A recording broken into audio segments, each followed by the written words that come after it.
finally got the contact details of the girl he liked. But just then, a large truck drove by, and a gust of wind blew the paper with her contact information away. He quickly asked her to write it again, but she firmly refused. That was a sign. Fate's telling us to back off. It turned out she had always believed in destiny. She thought that the wind blowing the note away was a sign from above that they weren't meant to be together, but he insisted, believing that since fate had brought them together, they were meant to be. To prove whether they were truly meant for each other, she pulled out a pen and a $5 bill. She asked him to write down his contact information and address, though he didn't understand why. He complied, but to his surprise, she didn't even look at the bill. She just walked straight to a nearby shop and used the $5 bill to buy a pack of gum. With his contact information still on it, confused, he chased after her, asking what she was doing, but she just smiled and said, Well, if that $5 bill makes its way back into my hands, I'll be able to call you.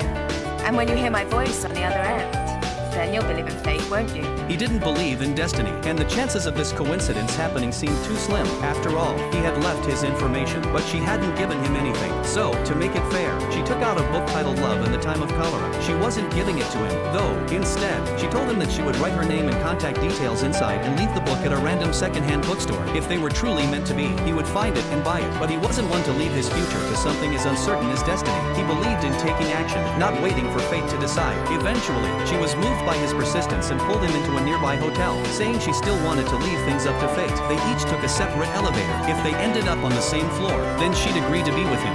Take a breath, and then when the door closes, hit a button. I don't understand this. You don't have to understand, you just have to have faith. Faith in what? Destiny. With that, she threw him one of her new gloves. As the elevator doors slowly closed, he stood there, completely stunned, looking at the rows of elevator buttons, unsure of what to do. In the end, he randomly pressed a floor button, unaware that it was the same floor she had chosen. As he anxiously waited for the elevator to reach his floor, it suddenly stopped on the 14th floor. A father and son stepped in, and to his surprise, the mischievous boy started pressing all the floor buttons. He was frustrated, but there was nothing he could do. When the elevator doors finally opened, she had already stepped out, and he hadn't even gotten the chance to explain. Meanwhile, she was completely unaware that he was stuck in the elevator. She waited at the exit, expecting him to appear, but time passed, and he never showed up. She began to feel a sense of disappointment. Maybe this was the final answer that fate had given them. With a heavy heart, she decided to leave, but just as the elevator doors closed behind her, he stepped out of another elevator on the same floor. However, he was still too late. He had missed her again. Perhaps love sometimes requires waiting, but more than that, it needed action. He rushed to find her, scanning the crowd frantically, but she was nowhere to be found. Regret and sadness flooded him, and in his despair, he remembered their first meeting. It had been on Christmas Day, in a busy department store. They had both reached for the last pair of black gloves. After learning it was the last pair, he had, in a gentlemanly fashion,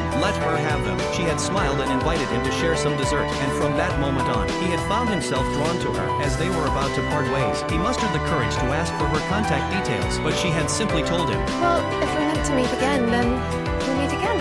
It's just not the right time. and with that, she turned and walked away, leaving him with nothing but his hopes. He had been disappointed, thinking that would be the last time they would ever cross paths. But just as he was about to leave, he remembered his scarf had been left in the dessert shop. He went back to retrieve it, and to his surprise, found her there again, having forgotten her gloves. They locked eyes, and it was as though something magical clicked between them. Without hesitation, she agreed to meet him again, and they spent the day skating together. They talked about their hobbies in life, and to their delight, discovered they had so much in common, similar interests, and even the same outlook on life. But while she believed in fate, he was more practical. That's when something unexpected happened. As she was skating, she slipped and fell, injuring her arm. He rushed to help, gently bandaging her wound, his concern clear in his eyes. As he did, he noticed her freckles, which she tried to hide, as they had always made her self-conscious. But he gently reassured her. Those freckles, they looked just like the constellation of Cassiopeia, unique and beautiful in their own way. Touched by his kindness and humor, she felt a spark of affection for him, and before they parted, she gave him her number. This was the moment that set everything in motion, the moment fate had brought them together. If only the wind hadn't blown away the note with her contact details, maybe they would have been together much sooner. But for now, all they could do was wait for fate to give them another chance. Time passed, and 4 years had gone by without them seeing each other. Sarah had moved to another city and, through a friend, fell in love with a talented musician. But he never paid attention to her thoughts and feelings. Even the engagement ring he bought for her was the wrong size because he hadn't put much thought into it. He didn't care if the ring hurt her when he put it on her finger. He even made her go home alone in the pouring rain one night while he went out with his friends. Meanwhile, he never forgot about her. Now successful in his career, he had a girlfriend, arranged by his parents. But every time he passed by a second-hand bookstore, he couldn't help but stop. The book Love in the Time of Cholera always caught his attention, but each time he opened it, the pages inside were always blank. There was never Sarah's contact information. Disheartened, he would walk away each time, but fate seemed to have a different plan. Sarah's name kept appearing around him. At the barber shop, the hairdresser's name was Sarah. At the golf course, the receptionist was named Sarah. And even when he was waiting at a traffic light, the song playing on the radio mentioned her name. It felt like fate was trying to remind him not to forget her. One day, he returned home and, to his surprise, found a red handbag he hadn't seen in years. Inside was the black glove Sarah had given him. That moment, his longing to find her grew even stronger. The next day, he couldn't wait to go to the bookstore again. He searched through every shop in New York City, but the book was nowhere to be found. Exhausted, he returned home that night, but when he pulled out the glove, he noticed something. There was a piece of paper inside the glove. It was the receipt from the department store where Sarah had bought her things that day. The receipt even had her credit card number printed on it. He had a sudden realization and rushed to the bank connected to the account. After some investigation, he got the address where the most recent purchase had been made. It was at a nearby art studio. It turned out that just a few days ago, when Sarah had seen a $5 bill on a table, it reminded her of Jonathan. She smiled to herself,